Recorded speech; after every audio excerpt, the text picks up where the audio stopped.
Hello friends, engineering mechanics के lecture number 5 में आप लोगों का स्वागत है। चलिए बिना देरी किए हुए आज के लेक्चर को हम स्टार्ट करते हैं। जैसा कि हमने पिछले लेक्चर में बात किया था रिजिड बॉडी के बारे में, प्लस इलास्टिक और प्लास्टिक बॉडी के बारे में भी थोड़ा थोड़ा बात किया था हम लोगों ने, और एक हमारा प्रिंसिपल ऑफ ट्रांसमिसिबिलिटी के बारे में बात किया था, प्लस रिजिड रिजल्टेंट फोर्स के बारे में भी हम लोगों ने बात किया था। तो आज हम बात करने वाले हैं रिजोल्यूशन ऑफ फोर्सेस के बारे में। लामीज थ्योरम एक इंपॉर्टेंट थ्योरम के बारे में बात करेंगे, प्लस एक पॉलीगन लॉ के बारे में बात करेंगे।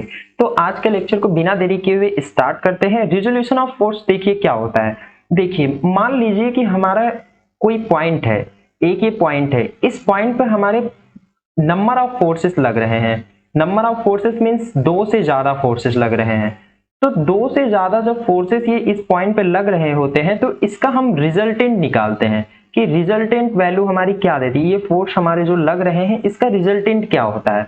तो इसके लिए हम इन सभी फोर्सेस को दो पार्ट में डिवाइड करते हैं। एक हमारे पास देखिए ये एक्सिस होती है क्वाड्रेंट, जिसे हम ये फर्स्ट बोलते हैं, सेकेंड बोलते हैं, थर्ड बोलते हैं और फोर्थ बोलते हैं।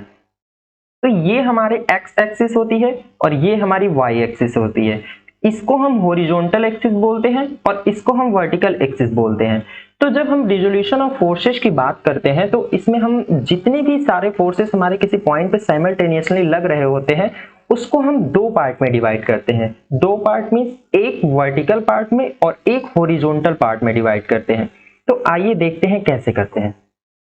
देखिए मान लीजिए कि हमारे इस O पॉइंट पर बहुत सारे फोर्सेस, नंबर ऑफ फोर्सेस लग रहे हैं। मींस कि एक फोर्स हमारा इस F1 लग रहा है, दूसरा फोर्स कोई हमारा एक F2 लग रहा है, तीसरा फोर्स कोई हमारा एक F3 लग रहा है, चौथा फोर्स कोई हमारा F4 लग रहा है, पांचवा फोर्स कोई हमारा F5 लग रहा है, F4 F5।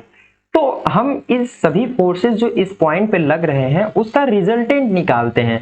तो रिजल्टेंट कैसे निकालते हैं, देखिए किसी एक प्लेन को हम ले लेते हैं। मान लीजिए कि ये हमारा हॉरिजॉन्टल प्लेन होगा। तो इस प्लेन से हम देखते हैं कि सारे फोर्सेस हमारे एंगल बनाएंगे।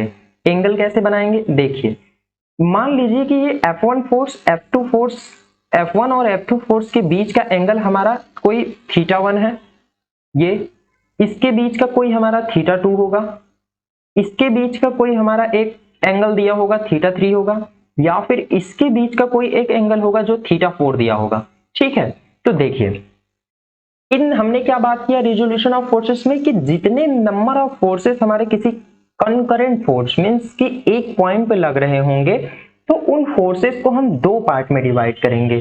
किसमें, एक हमारा वर्टिकल प्लेन में होगा, एक हमारा वर्टिकल लाइन में, और एक हमारा हॉरिजॉन्टल में। हम इन दो पार्ट में चेंज कर देंगे।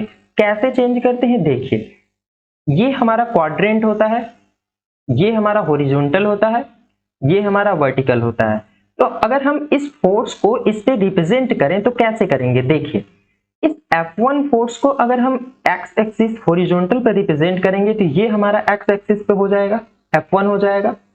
और इस F2 को अगर हम रिजॉल्व करते हैं तो इस F2 को कितना एंगल बना रहा है, θ1 बना रहा है। किससे बना रहा है, F1 से बना रहा है। तो देखिए F1 से अगर हम इसको θ1 एंगल बनाते हैं तो ये हमारा θ1 एंगल पे बन जाएगा, ये हमारा F2 हो जाएगा फोर्स। और देखिए एक हमारा फोर्स जो है F3 है। अगर हम इस F2 को θ1 पे जो बना है हमारा एंगल जो θ1 बना रहा है F1 और F2 के बीच, इसे हम दो पार्ट में सॉल्व करेंगे। कैसे, इसका एक कंपोनेंट हमारा आ जाएगा F2 cos थीटा, जिसके साथ एंगल बनाता है, जिसके साथ एंगल बना रहा है, देखिए इस प्लेन इस लाइन के साथ एंगल बना रहा है तो इसके साथ हमारा cos थीटा लग जाता है θ1। और यही फोर्स हमारा जो अपोजिट वर्टिकल में रहती है उसके साथ हमारा साइन थीटा बना देता है, तो F2 साइन θ2।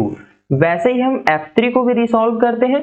अगर हम F3 को रिसॉल्व करते हैं तो देखिए F3 जो है हमारा θ2 बना रहा है एंगल, इसके साथ θ2 एंगल बना रहा है। तो इसको भी हम दो पार्ट में डिवाइड करेंगे, एक इस लाइन के साथ डिवाइड करेंगे, एक इस लाइन के साथ डिवाइड करेंगे। तो इसके साथ अगर हम करते हैं तो F3 cos θ3 हो जाएगा, और इसके साथ अगर हम करते हैं तो साइन थीटा के साथ लग जाएगा, तो F3 sin θ3 हो जाएगा। वैसे ही हम F4 को भी रिजॉल्व करेंगे, वैसे ही हम F5 को भी रिजॉल्व करेंगे। तो मीन्स रिजोल्यूशन ऑफ फोर्सेस हमारा कह रहा है, कह रहा है कि अगर किसी पॉइंट पे नंबर ऑफ फोर्सेस लग रहे हो तो उसको हम दो कंपोनेंट में डिवाइड करेंगे। मीन्स कि एक algebraic sum of horizontal divide करेंगे, एक हमारा वर्टिकल में डिवाइड करेंगे। मीन्स कि जितने भी फोर्स लग रहे हैं एक का हॉरिजॉन्टल में सारा सम ले लेंगे। मीन्स सिग्मा एच की अगर बात करते हैं तो जैसे हम यहाँ इस फिगर में देखें तो सिग्मा एच हमारा कौन कौन सा आ रहा है, एक F1 आ रहा है, एक F2 cos थीटा 1 आ रहा है, एक F3 cos थीटा 3 आ रहा है। तो वैसे ही हम कौन कौन सा ले लेंगे, F1 plus F2 cos theta 1 plus F3 cos theta 2। ठीक है, तो ये हमारे हो जाएंगे हॉरिजॉन्टल फोर्स। और वैसे ही हमारे वर्टिकल में भी कुछ फोर्सेस निकले हैं, देख लेंगे कि वर्टिकल में देखिए अब हॉरिजॉन्टल में हमारे दो कंपोनेंट बन रहे हैं, एक पॉजिटिव में बन रहा है, एक निगेटिव में बन रहा है। तो जो हमारे निगेटिव में इधर बनेंगे उसको हम निगेटिव लगाकर कर लेंगे, और जो हमारे पॉजिटिव में बनेंगे उसको हम पॉजिटिव ले लेंगे। वैसे ही हमारे वर्टिकल में भी होंगे, जो हमारे पॉजिटिव होंगे उसको हम पॉजिटिव ले लेंगे, और जो हमारे निगेटिव होंगे वो निगेटिव को हम निगेटिव साइन लगा के कर लेंगे। तो ठीक है, वर्टिकल में अब देखते हैं कौन कौन से फोर्स लग रहे हैं। वर्टिकल में देखिए हमारा लग रहा है F2 sine theta 1 plus F3 sine theta 2। देखिए F2 साइन थीटा 1 और F3 साइन थीटा 2। तो इन दोनों फोर्सेस को हम जोड़ लेंगे, और दूसरी साइड हमारे कोई फोर्स नहीं, हालांकि हमने इस एक एग्जांपल के तौर पे इसको बताया है। अगर इस क्वेश्चन को लेके भी चलेंगे तो इसमें वर्टिकल हॉरिजॉन्टल दोनों हमारे आ जाएंगे, पॉजिटिव निगेटिव भी। तो हम एक एग्जांपल के थ्रू क्वेश्चन सॉल्व करेंगे तो हम वहां पे देखेंगे कि कहाँ निगेटिव और कहाँ पॉजिटिव साइन लगानी है। ठीक है, तो यहाँ पर हम इसको रिजॉल्व करेंगे, एक वर्टिकल कंपोनेंट, एक हॉरिजॉन्टल कंपोनेंट। इसके बाद हमारा देखो मेन मोटिव क्या है कि रिजोल्यूशन फोर्सेस का मेन मोटिव ये है कि हम जितने भी फोर्स लगा रहे हैं ना उसको एक रिजल्टेंट फोर्स के तौर पे दिखाएं। मींस कि जितने भी नंबर ऑफ फोर्स हमारे उस पॉइंट पे लग रहे हैं उसके बराबर हम एक रिजल्टेंट फोर्स लगा के इसको इक्विलेट कर दें। तो देखिए अगर हम यहां से रिजल्टेंट फोर्स निकालते हैं तो हमारा R इक्वल हो जाता है अंडर रूट हॉरिजॉन्टल का स्क्वायर प्लस वर्टिकल का स्क्वायर। ये हमारे रिजल्टेंट फोर्स देता है। ठीक है, बहुत ही इंपॉर्टेंट है रिजोल्यूशन फोर्स के लिए ये, हालांकि हम आगे हर क्वेश्चन में सॉल्व करेंगे जहां पर हमें नंबर ऑफ फोर्सेस मिलेंगे।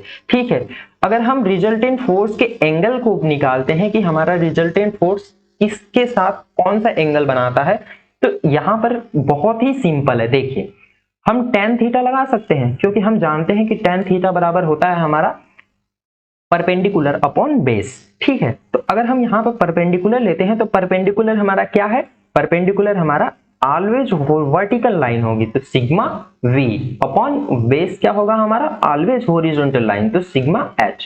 तो ये हमारा जो थीटा निकल के आएगा ये थीटा हो जाएगा हमारा रिजल्टेंट फोर्स जिसके किसके साथ एंगल बना रहा है। ठीक, देखिए हमारे पास एक ये क्वेश्चन है, इस क्वेश्चन को हम सॉल्व करेंगे रिजोल्यूशन ऑफ फोर्सेस से। हमें रिजोल्यूशन ऑफ फोर्सेस की रिजल्टेंट की निकालना है। तो इसमें देखिए हम रिजल्टेंट निकालने के लिए हमने क्या कहा था कि हमने सिग्मा अगर h निकाल देते हैं, सिग्मा h और सिग्मा v निकाल के हम रिजल्टेंट फोर्स निकाल सकते हैं। तो चलिए हम इस क्वेश्चन को रिसॉल्व करते हैं। तो देखिए सबसे पहले हमारा ये 20 न्यूटन है जो कि हमारा हॉरिजॉन्टल प्लेन से 30 डिग्री का एंगल बना रहा है। तो इसे अगर हम दो कंपोनेंट में डिवाइड करेंगे तो ये हॉरिजॉन्टल प्लेन के साथ हमारा कितना बनाएगा, 20 cos 30 बनाएगा।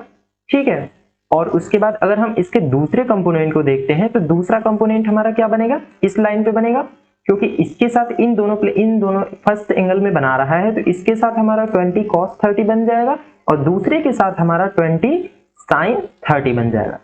सबसे सिंपल देखिए है कि जिसके साथ ये एंगल बना रहा है, देखिए ये फोर्स इस प्लेन के साथ एंगल बना रहा है ना, और दूसरा लाइन कौन सी हमारी, ये लाइन है। इन दोनों के बीच में ये फोर्स हमारा पड़ रहा है। ठीक है, इस लाइन और इस लाइन के बीच में हमारा ये फोर्स पड़ रहा है ना, इस लाइन और इस लाइन के बीच में हमारा ये फोर्स पड़ रहा है। तो जिस लाइन के साथ ये एंगल बना रहा है उसके साथ हम cos लगा देंगे, और जिस लाइन के साथ अपोजिट लाइन जो हमारी बच रही है एक, उसके साथ हम साइन एंगल लगा के रिसॉल्व कर लेंगे। तो एक हमारा वर्टिकल मिल गया, एक हमारा हॉरिजॉन्टल मिल गया। अब देखिए क्या इसको हम रिजॉल्व कर सकते हैं, सोचिए, क्योंकि ये देखिए इसको रिजॉल्व नहीं कर सकते। क्यों नहीं कर सकते? क्योंकि ये वर्टिकल लाइन पे ही तो लगा है ना। अब वर्टिकल लाइन पे लगा है और हमें वर्टिकल ही चाहिए, तो इसको हम रिजॉल्व करने का कोई मतलब ही नहीं है, तो ये हम ऐसे ही रख देते हैं। ठीक है, अब आगे देखते हैं। ये 30 न्यूटन है। अगर हम इस 30 न्यूटन को देखते हैं कि सबसे पहले किन दो लाइनों के बीच में ये बन रहा है, मीन्स वर्टिकल और हॉरिजॉन्टल में कहां पे बन रहा है ये फोर्सेस, तो वर्टिकल लाइन हमारी ये है और हॉरिजॉन्टल लाइन हमारी ये है, तो मीन्स कि सॉल्व हमारा इस लाइन और इस लाइन पर होगा। ठीक है, तो देखिए अगर ये 40 डिग्री हमारा इस लाइन के साथ बना रहा है, तो 30 के साथ हम 40 यहां पे लगाएंगे कॉस कंपोनेंट के साथ, तो 30 कॉस 45 डिग्री हमारा बन जाएगा। ठीक है, बट अपोजिट अगर हमारा दूसरा एक मिल रहा है जो लाइन, वो लाइन हमारी ये है, तो इसके साथ हमारा क्या बनेगा 30 साइन 45 डिग्री। ठीक है, तो 30 Newton sign 45 degree.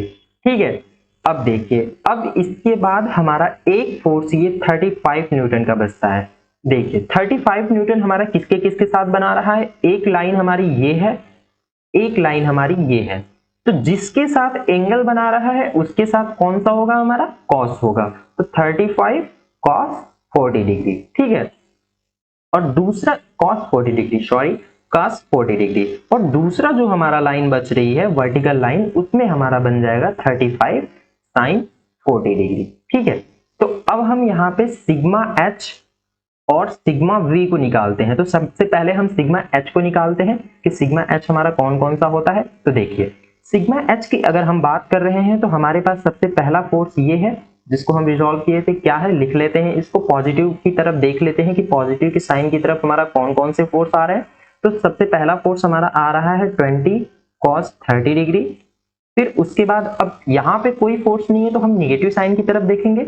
Negative sign की तरफ देखिए ये दो हमारे फोर्स आ रहे हैं, तो निगेटिव लगाकर हम इसको लिख लेंगे। तो निगेटिव के साथ हम 30 cos 45 डिग्री और माइनस 35 cos 40 डिग्री, इसे हम सॉल्व करते हैं। देखिए cos 30 की वैल्यू हमारी क्या होती है, √3/2 मीन्स 20 इंटू, अब कैसियो यहाँ पर देखिए इंजीनियरिंग मैकेनिक्स में या फिर कोई भी अगर हम इंजीनियरिंग में क्वेश्चन सॉल्व करते हैं तो कैसियो की बहुत ही इंपॉर्टेंस है।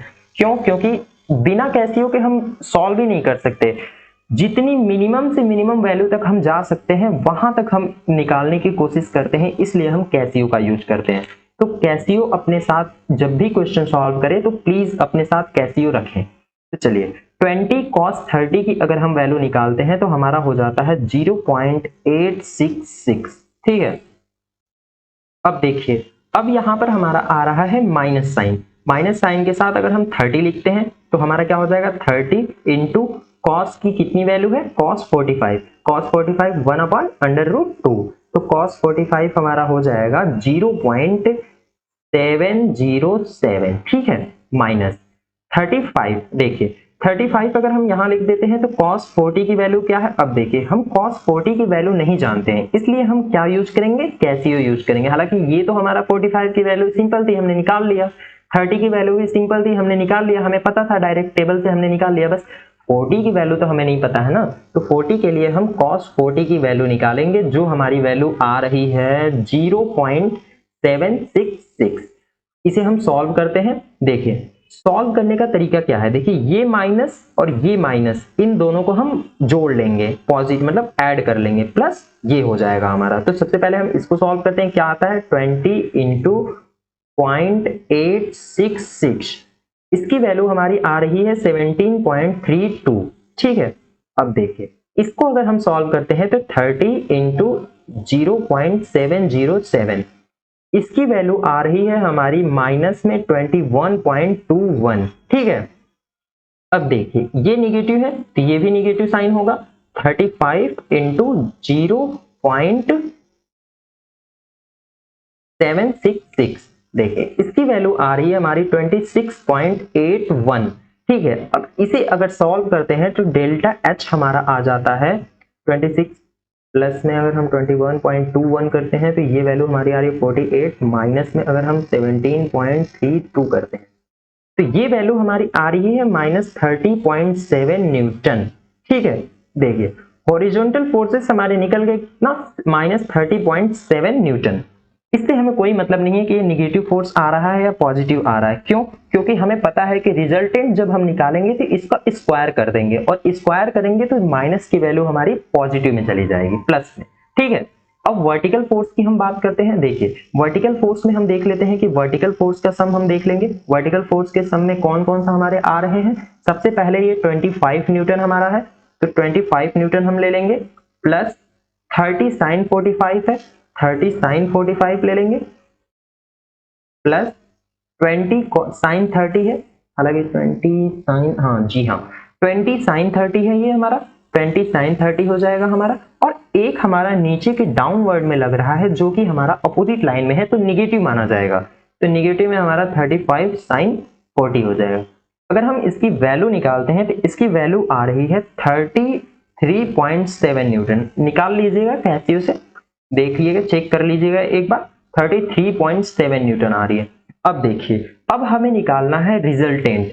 हमने बात किया था रिजल्टेंट क्या होता है हमारा, रिजल्टेंट इक्वल अंडर रूट में सिग्मा एच का स्क्वायर प्लस सिग्मा वी का स्क्वायर। तो सिग्मा एच के स्क्वायर की बात करें तो -30.7 का स्क्वायर हो जाएगा हमारा, प्लस सिग्मा वी 33.7 का स्क्वायर हो जाएगा, वो भी अंडर रूट में। ठीक है, देखिए इसकी वैल्यू अगर हम निकालते हैं तो इसकी वैल्यू हमारी आ रही है 45.6 न्यूटन।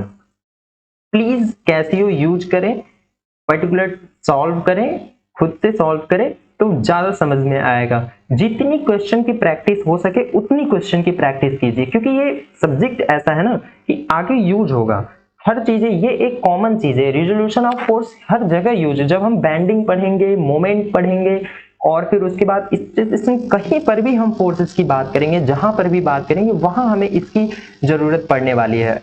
हालांकि एक हमारा इसके बाद हम अगले वीडियो में अपलोड करेंगे लामीज थ्योरम, तो वो भी यहाँ से बहुत ही इंपॉर्टेंट है। वो जो लामीज थ्योरम है हमारा 3 फोर्सेस के लिए, तो बात करेंगे हम अगले लेक्चर में। प्लीज क्वेश्चन को प्रॉपर ढंग से सॉल्व करते हुए चले। अगर इस क्वेश्चन में कोई डाउट हो तो प्लीज कमेंट करके बताएं, और किसी भी टाइप के डाउट हो इस मैकेनिक्स से लेके तो प्लीज क्वेश्चन हो अगर, या फिर कुछ ना समझ में आ रहा हो तो प्लीज कांटेक्ट करें। आज की वीडियो के लिए बस इतना ही। प्लीज चैनल को सब्सक्राइब करते चले। अगर इंजीनियरिंग मैकेनिक्स के लेक्चर पसंद आ रहे हैं तो हमारे साथ बने रहिए। Thank you.